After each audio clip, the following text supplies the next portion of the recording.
느헤미야는 무너진 성벽을 52일 만에 재건했습니다. 그것은 참 놀라운 하나님의 은혜였습니다.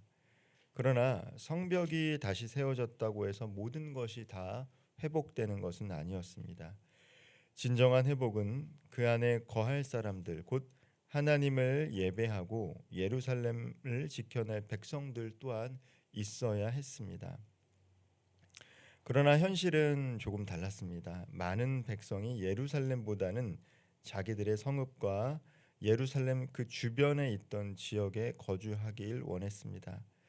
이유는 분명합니다. 자신이 물려받은 땅, 조상들의 유산을 회복하고 삶의 터전을 다시 세우는 것이 그들에게 중요했기 때문입니다. 예루살렘은 여전히 폐허가 되었고 삶을 영위하기에는 좋은 조건이 아니었습니다. 그렇기 때문에 10분의 1이 예루살렘에 거했을 때 나머지 사람들이 그들을 축복한 것이죠. 예루살렘은 여전히 살기 어려웠고 또한 갈등이 있었던 곳입니다. 사람들은 자신에게 주어진 유업의 땅을 고수하길 원했고 거기서 생활의 기반을 마련하고자 했습니다. 이러한 배경 속에서 느헤미야는 결단을 내린 것입니다. 예루살렘은 단지 성벽에 있는 도시로 두는 것이 아니라 하나님의 거룩한 성이고 공동체의 중심으로 회복하기 위해서 백성의 10명 가운데 한 명을 제비로 뽑아서 예루살렘에 거주하도록 한 것입니다.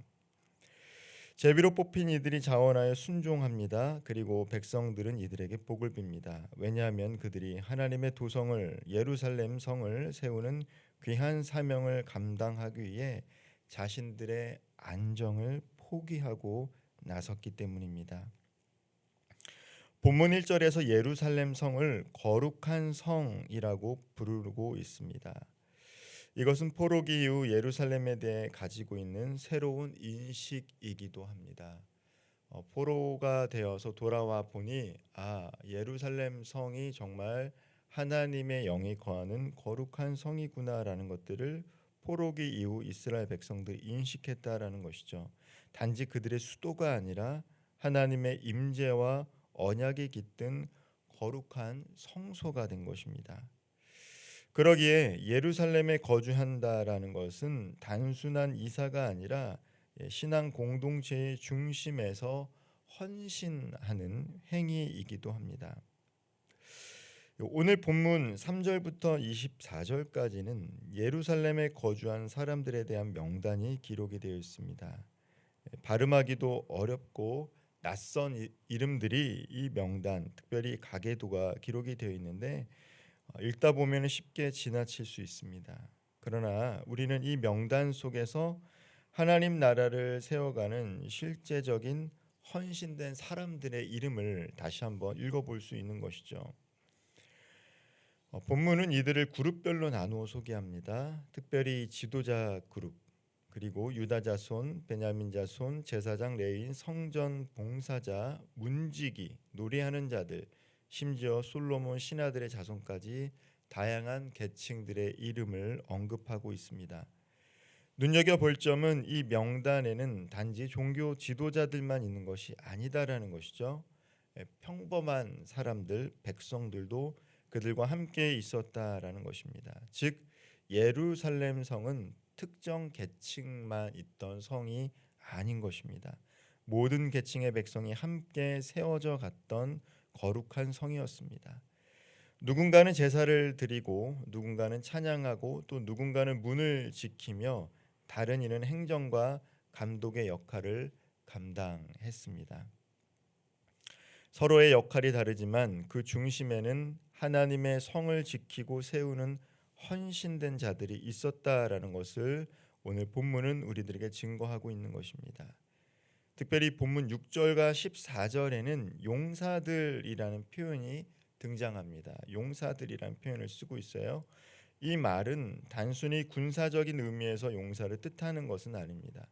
하나님의 성을 위해서 헌신한 사람들, 믿음으로 헌신한 사람들, 공동체를 위해 자신의 삶을 드린 자들을 가리키는 표현이 바로 용사들이다라는 것이죠. 그들이 바로 믿음의 용사였다라는 것입니다. 예배의 자리를 지키는 것, 공동체를 위해 보이지 않는 곳에서 중보하는 것, 섬기는 모든 것이 바로 하나님 보시기에는 용사였다라는 것들을 우리에게 말해주고 있어요.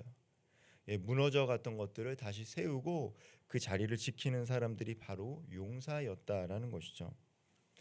하나님은 자리를 지키는 자, 무너진 곳을 다시 세우는 자를 통해 그분의 나라를 완성해 가십니다. 즉 하나님의 나라를 완성해 가는 것은 예배의 자리를 지키는 사람들, 보이지 않는 곳에서 중보로 가정과 교회와 나라와 민족을 위해 기도하는 사람들, 또한 교회와 하나님 나라를 위해 헌신하는 사람들을 통해서 완성해 가신다라는 것을 알 수 있는 것입니다. 25절부터 36절까지는 예루살렘 외곽 지역, 곧 유다와 베냐민 땅에 거주한 사람들의 명단이 기록이 되어 있습니다. 예루살렘 성 안에 거했던 사람들에 대한 명단이 앞에 기록이 되어 있다라면 이제 25절부터 오늘 본문의 마지막 절까지는 예루살렘 외곽 지역, 곧 유다와 베냐민 땅에 거주한 사람들의 명단이 나오는데요. 이들은 예루살렘에 직접 거주하지는 않았지만 하나님의 백성으로 각자의 삶의 자리, 각자의 지경에서 신앙을 지키며 살아간 사람들입니다. 본문은 그들의 성읍을 하나하나 언급하고 있습니다. 즉 이것을 통해 하나님은 예루살렘에만 거하는 것이 아니다라는 것들을 우리들에게 또한 알려주고 있는 거예요. 하나님의 백성이 있는 곳마다 하나님의 역사는 이루어지고 있다라는 것입니다. 특별히 36절에는 유다에 있던 레위 사람의 일부는 베냐민과 합하였다라는 표현을 사용하고 있습니다. 이는 레위인들이 한 지파에만 속한 것이 아니라 백성 전체를 위한 사역자로서 각지로 흩어졌다라는 것이죠. 레위 지파가 예루살렘에도 있었지만 각 지파에 나뉘어서 그들과 함께 거주하며 하나님 나라를 세워갔다라는 것입니다. 이처럼 하나님의 백성은 어디에 있든지 각자의 자리에서 하나님 나라를 드러내는 삶을 살아가야 합니다. 거룩한 성 예루살렘 성에서뿐만 아니라 각자의 삶의 자리에서 하나님의 현존을 드러냈던 사람들이 레위인들이었다라는 거예요. 오늘도 마찬가지입니다. 우리 모두가 이 목회자나 선교자가 되는 것은 아니죠. 일상 속 삶의 자리에서 하나님 나라를 살아내는 성도로 살아가고 있습니다. 가정에서, 일터에서, 이웃과의 관계 속에서 우리는 각자의 성읍에서 하나님을 드러내는 존재로 살아가는 것입니다. 삶의 현장을 하나님의 나라로 만들어가는 것은 목회자들이나 선교사들이 아니라 주일날 예배를 드리고 흩어져서 하나님의 삶을 드러내는 성도들의 몫이다라는 것입니다.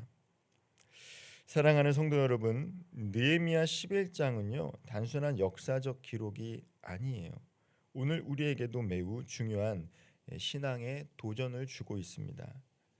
과연 나는 지금 하나님의 거룩한 성을 세우는 일에 어떤 방식으로 동참하고 있는가? 과연 나는 하나님의 거룩한 성 그리고 교회에서 어떻게 그 일들을 감당하고 있는가? 나는 제비 뽑힌 사람처럼 공동체에 필요한 자원에 순종하고 있는가? 우리가 눈여겨볼 만한 것은 제비를 뽑았다라는 것은 두 가지가 의미죠. 먼저 다들 지원하고자 했기 때문에 제비를 뽑을 수도 있지만 가고자 하는 사람이 없었기 때문에 제비를 뽑을 수 있었다라는 것입니다. 아마도 가고자 하는 사람보다는 각 지역 조상들에게 물려준 유업을 이어받기를 원했기 때문에 제비를 뽑았을 거예요. 그럼에도 불구하고 제비를 뽑힌 사람들은 자원에서 순종했다라는 것입니다. 그리고 그러한 사람들이 있었기 때문에 공동체는 그들을 향해 복을 빈 것입니다.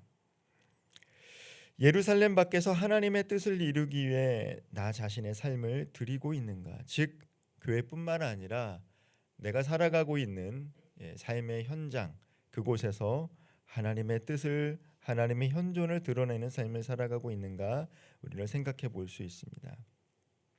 우리 모두에게는 이 각자의 자리가 있습니다. 겸손이라는 것이 무엇입니까? 겸손은 내게 주어진 자리에 맞게 삶을 살아가는 것이 겸손이에요.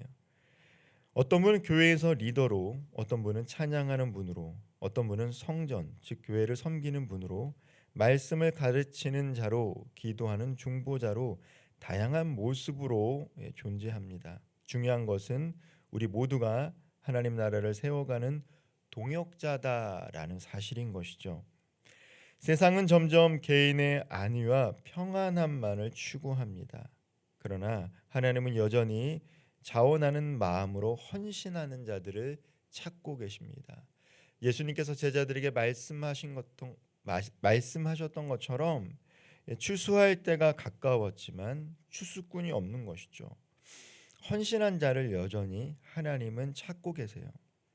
오늘도 하나님의 전의 자리를 지킴으로, 하나님을 경외함으로, 하나님의 뜻에 민감하게 반응함으로 오늘의 예루살렘, 곧 하나님의 교회와 공동체를 세워가는 성도님들과 그 가정 되기를 주님의 이름으로 축원드립니다. 기도하겠습니다. 하나님 아버지, 예루살렘을 회복하신 주님의 은혜를 기억하게 하시니 참으로 감사합니다. 성벽만이 아니라 그 안에 거할 백성을 통해 거룩한 성을 세우신 뜻을 오늘 묵상했습니다. 오늘 우리도 제비 뽑힌 자들처럼 자원하여 순종하게 하시고 각자의 자리에서 하나님 나라를 드러내는 믿음의 용사가 되게 하여 주옵소서. 보이지 않는 곳에서 충성하며 교회를 지키는 헌신된 손길이 되게 하시고 세상의 안정과 인정보다 하나님의 뜻을 따르는 삶을 선택할 수 있도록 성령 하나님 오늘도 우리와 동행하셔서 오늘의 예루살렘 곧 이 교회와 공동체를 함께 세워가는 복을 허락하여 주옵소서. 예수님의 이름으로 기도하옵나이다. 아멘.